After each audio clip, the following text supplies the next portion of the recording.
Good morning twelfth class. I hope बच्चा आप सभी अच्छे होंगे।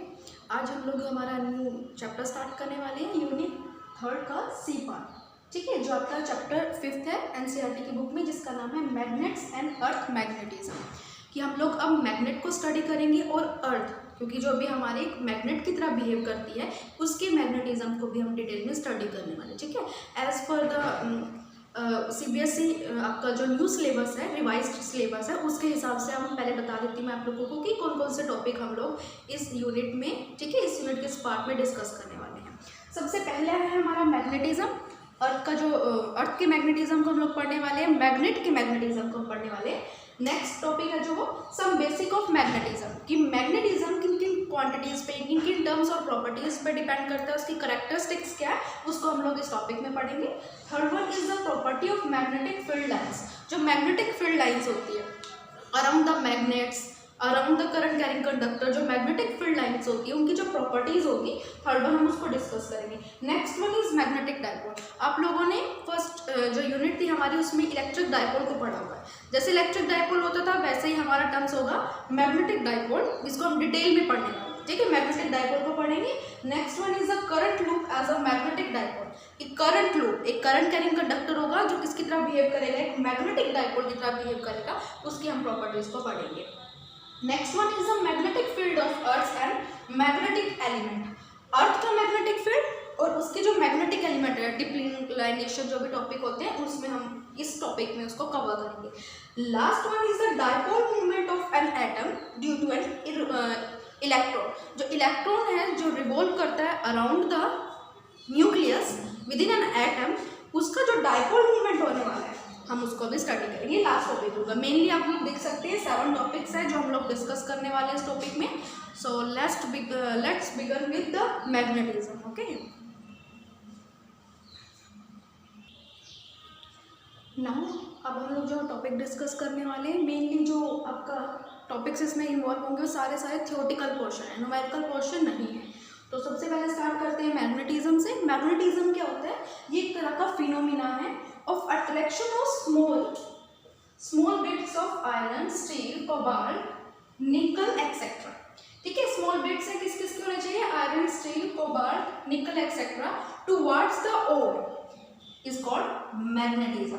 मैग्नेटिज्म एक ऐसा फिनोमिना है जिसमें हम लोग जो स्मॉल बिट्स होते हैं, किस किस के हो सकते हैं आपके? निकल की, कोबाल्ट की, स्टील के, ये सब अट्रैक्ट होते हैं टुवर्ड्स एन ओर, और इस फिनोमिना को कहते हैं मैग्नेटिज्म।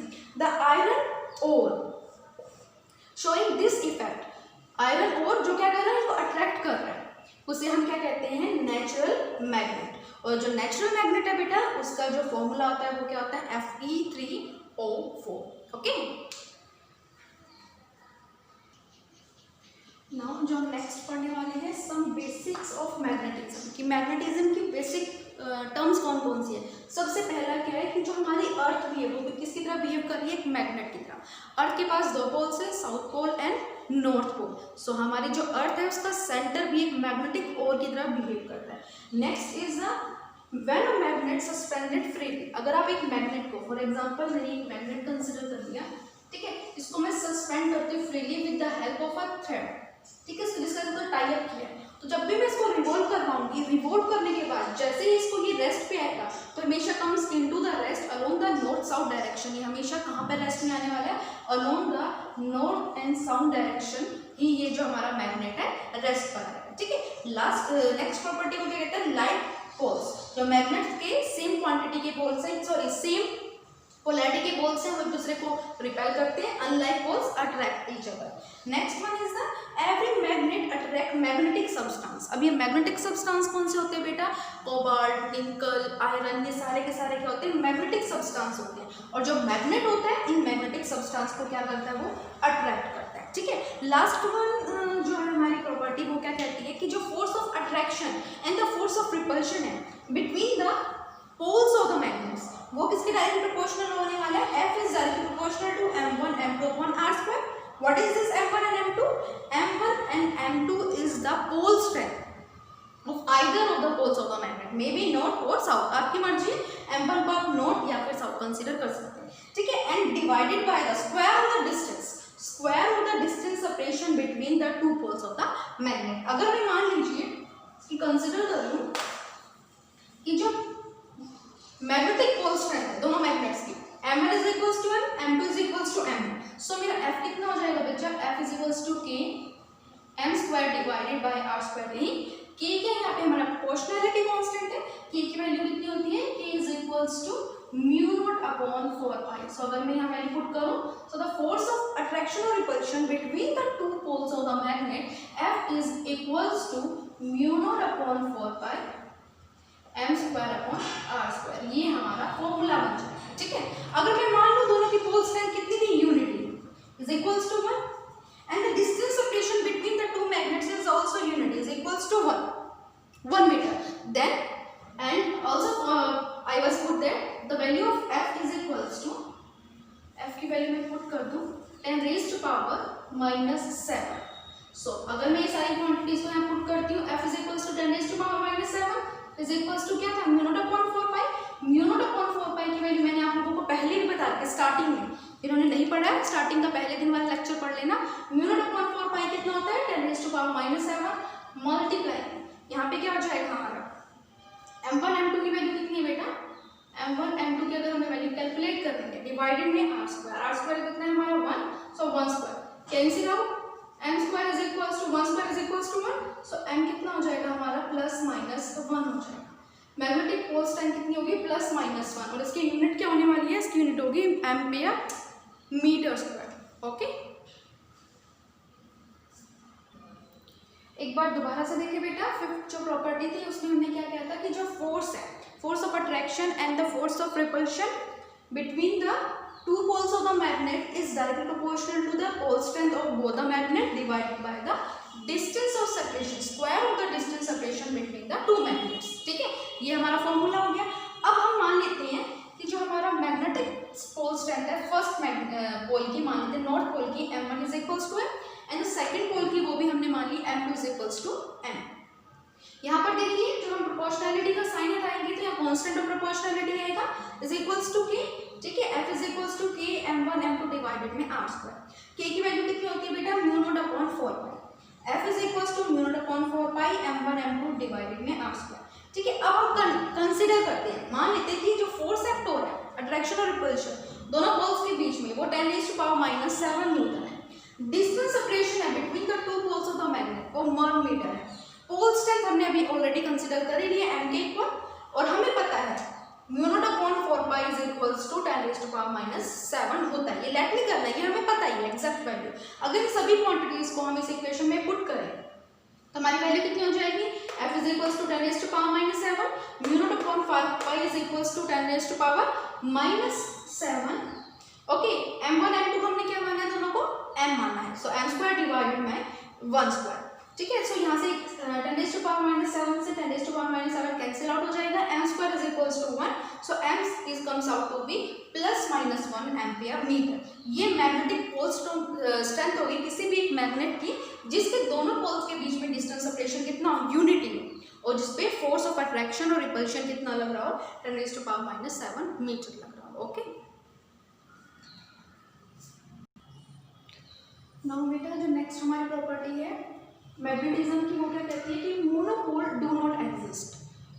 अगर हमने कोई एक मैग्नेट कंसीडर किया है, इसका नॉर्थ पोल है साउथ पोल है, इसको हमने बीच से कट कर दिया तो क्या हमारा मोनोपोल एग्जिस्ट करेगा, नहीं। जो कट करके जो नेक्स्ट मैग्नेट आएगा उसके पास भी क्या होंगे, 2 पोल्स ही होंगे। So monopole do not exist, the poles of the magnet always comes into the pair of north and south pole. Okay, next one property है हमारी इंडक्टिव प्रॉपर्टी। इंडक्टिव प्रॉपर्टी क्या कहती है कि जो भी मैग्नेटिक मटेरियल्स है, मैग्नेटिक मटेरियल्स लाइक निकल, आयरन, कोबाल्ट, ठीक है, इन सब को जब हम प्लेस करते हैं नियर अ मैग्नेट तो वो क्या हो जाते हैं, गेट मैग्नेटाइज्ड।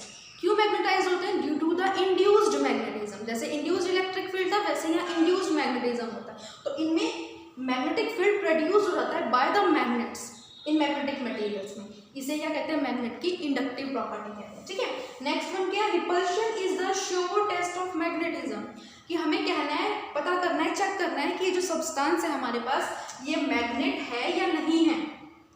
तो उसके फाइंड आउट करने के लिए क्या है, रिपल्शन श्योर टेस्ट है। कि मान लीजिए आपके पास कोई एक मैग्नेट है,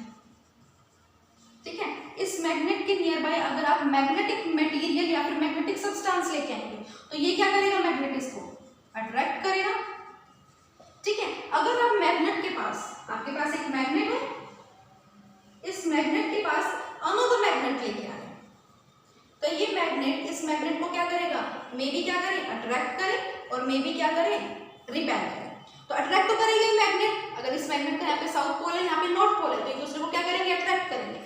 बट यहाँ पे इस मैग्नेट का साउथ पोल है और अनदर मैग्नेट का भी यहाँ पे क्या है, साउथ पोल है, तो ये एक दूसरे को क्या करेंगे, रिपेल करेंगे। तो हमें फाइंड आउट करना है एक मैग्नेटिक सब्सटेंस या मटेरियल और एक मैग्नेट के बीच में डिस्टिंग्विश करना है कि कौन सा मैग्नेट है और कौन सा मैग्नेटिक मटेरियल है। तो उसके लिए हम लोग क्या चेक करेंगे, रिपल्शन कौन कर रहा है।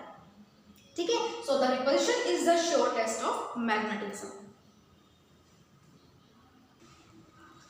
Now the next topic is बचा to find out the properties of magnetic field lines, कि जो मैग्नेटिक फील्ड लाइंस है उनकी प्रॉपर्टीज क्या होती है। सबसे पहली प्रॉपर्टी क्या है, magnetic field lines form closed continuous loop. ये क्या होती है, क्लोज्ड होती है, कॉन्टिन्यूअस होती है।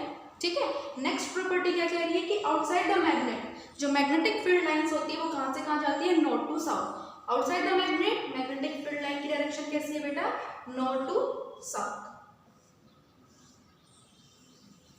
ठीक है, outside the magnet magnetic field lines is from north to south. यहाँ पे ऐसे करेंगे हम लोग, नॉर्थ टू साउथ। नॉर्थ से मीट होती है, लीव करती है नॉर्थ को, और साउथ में क्या करती है, एंटर करती है इनसाइड द, हम लोग कहेंगे कि outside the magnet. But inside the magnet magnetic field line कैसी होती है, साउथ टू नॉर्थ। नॉर्थ से स्टार्ट होगी, बाई चांस ये वाली है तो ये कहाँ से हुई, नॉर्थ से, साउथ से स्टार्ट हुई, वहाँ पे एंड हो गई नॉर्थ में। इसी तरह से ये वाली है जो नॉर्थ से स्टार्ट हुई थी, ठीक है, आउटसाइड द मैग्नेट कहाँ पे एंटर हुई, कहाँ पे एंड हुई, साउथ में, और inside the magnet south to north. So ये कैसे बन रही है हमारी, क्लोज्ड और कॉन्टिन्यूअस बन रही है। ठीक है, नेक्स्ट जो प्रॉपर्टी वो क्या कह रहा है, at any point tangent to the magnetic field gives the direction of magnetic field. कि मान लीजिए मैंने ये मैग्नेटिक फील्ड ले लिया कोई भी, ठीक है, तो ये क्या कह रहा है कि इसमें एट किसी भी पॉइंट पे हमें मैग्नेटिक फील्ड की डायरेक्शन फाइंड आउट करनी है, तो उस पॉइंट पर हम क्या लेंगे, टेंजेंट लेंगे। मान लीजिए मुझे इस पॉइंट ओ पर मैग्नेटिक फील्ड की डायरेक्शन फाइंड आउट करनी है, तो मैं क्या लूंगी, यहाँ पे टेंजेंट ड्रॉ कर दूंगी, और ये टेंजेंट क्या देगा मुझे, डायरेक्शन ऑफ मैग्नेटिक फील्ड देगा। इसी तरह से अगर मैं ऐसे कोई कर्व है, मैग्नेटिक फील्ड लाइंस है, इमेजिनरी लाइंस होती है, इस पर मुझे किसी भी पर्टिकुलर पॉइंट पे, यहाँ पे मान लेते हैं इस पॉइंट के ऊपर मुझे मैग्नेटिक फील्ड की डायरेक्शन फाइंड आउट करनी है, तो मैं क्या करूंगी, यहाँ पे टेंजेंट ड्रॉ करूंगी, और ये टेंजेंट मुझे मैग्नेटिक फील्ड की डायरेक्शन फाइंड आउट करके देगा उस पर्टिकुलर पॉइंट पर। ठीक है, नेक्स्ट प्रॉपर्टी क्या कह रहा है, एनलार्ज मतलब जो इमेजिनरी मैग्नेटिक फील्ड लाइंस होती है, जितनी ज्यादा मैग्नेटिक फील्ड लाइंस होगी, अगर मैंने यहाँ पे number of magnetic field lines ले, ठीक है, larger will be the number of magnetic field lines, larger will be the magnetic field. Magnetic field की स्ट्रेंथ भी क्या होगी, उतनी ही ज्यादा होगी जितनी मैग्नेटिक फील्ड ऑफ लाइंस होगी, और जितनी कम मैग्नेटिक फील्ड लाइंस होगी, मैग्नेटिक फील्ड का मैग्नेट्यूड उसका स्ट्रेंथ उतना ही कम होगा। ठीक है, लास्ट प्रॉपर्टी क्या कहती है, no two magnetic field lines intersect each other, कि दो मैग्नेटिक फील्ड लाइंस है वो कभी भी एक दूसरे को इंटरसेक्ट नहीं करेगी। फॉर एग्जांपल इन दो मैग्नेटिक फील्ड लाइंस को ले लीजिए, इससे फर्दर प्रोसीड करें, अगर बाय चांस ये दोनों एक दूसरे को क्या कर जाए, इंटरसेक्ट कर जाए, ठीक है, तो ये प्रॉपर्टी क्या कह रही है, ये कभी भी एक दूसरे को इंटरसेक्ट नहीं करेगी। अगर ये एक दूसरे को इंटरसेक्ट करेगी, देख लीजिए यहाँ पर एक हमारी मैग्नेटिक फील्ड लाइन है जो कहाँ से जा रही है, टुवर्ड A1 टू C1, ये मैग्नेटिक फील्ड लाइन है, इसका कर्व शो हो रहा है A1 टू C1, तो पॉइंट O पर इसकी मैग्नेटिक फील्ड का होगा, इस पे टेंजेंट, इसका A C1, इस पे कॉन्सेंट्रेट करें A1 C1 पर, इसका मैग्नेटिक फील्ड का टेंजेंट क्या होगा, बी वेक्टर, जो इसका टेंजेंट क्या ड्रॉ कर देगा, इसके मैग्नेटिक फील्ड की स्ट्रेंथ बता देगा। इसी तरह से नेक्स्ट हमने कर्व लिया बेटा A टू C, ये जो हमारा कर्व है A to C, from A to C जो ये कर्व है हमारा, जो रिप्रेजेंट कर रहा है मैग्नेटिक फील्ड लाइंस को, ठीक है, इस पर, इस पॉइंट पर, O पॉइंट पर, जिस पर ये दोनों लाइंस क्या करें, दूसरे को कट कर रही, इसका मैग्नेटिक फील्ड क्या होगा, अलोंग दिस डायरेक्शन। एक सिंगल पॉइंट पे दो मैग्नेटिक फील्ड और उनकी दो डायरेक्शन कभी भी पॉसिबल है, क्या हो सकता है, एक सिंगल पॉइंट पे दो मैग्नेटिक फील्ड एग्जिस्ट कर रहे हो, no, it is not possible. एक पोल है जो मैग्नेट का, वो सिर्फ एक ही पोलैरिटी को डिफाइन करेगा, आइदर नॉर्थ और साउथ। एक पोल कभी भी दो पोलैरिटी को शो नहीं कर सकता, ना ही टू डायरेक्शंस को वो कह सकते हैं कि डिनोट कर सकता है। So the no two magnetic field lines lines can intersect each other, because if they intersect, then at the point of intersection there is two direction of magnetic field lines which is not possible at all. कभी भी एक magnet एक particular time में या तो south pole को ही दिखाएगा, अगर ये इसका साउथ पोल है तो नॉर्दर्न नॉर्थ पोल होगा। जरूरी नहीं कि अगर मान लीजिए मैग्नेट का कौन सा पोल है, नॉर्थ पोल, सो इसकी डायरेक्शन नॉर्थ ही होगी, इसकी साउथ नहीं हो सकती उस पर्टिकुलर टाइम में।